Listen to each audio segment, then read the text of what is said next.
There is a sin called sin of omission. The sin of omission is failure in one's responsibility,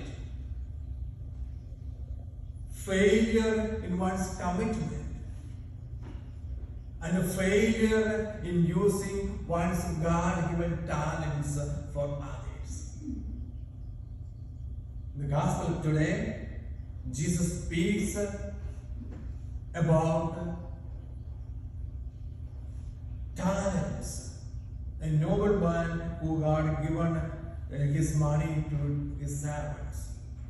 Precisely, the parable speaks about one servant who committed the sin of omission, who did not carry out his master's orders, and being lazy, idle, and did not care for what he received.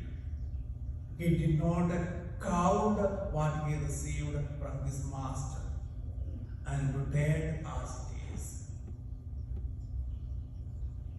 We all have one or the other talents, gifts, capabilities, capacities in our lives. The most important talent or gift that we have received from the Lord is our ability to love others and the gift of faith. Our ability to love others. God has given us this great, precious gift to us, loving others, to love others, and the gift of faith.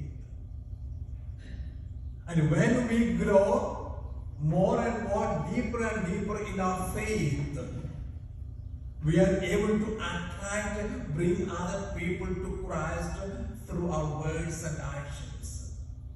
And therefore, today's parable is inviting us to do something positive, constructive, and self-affirming activities with our God-given talents, the gifts that we have received from the Lord.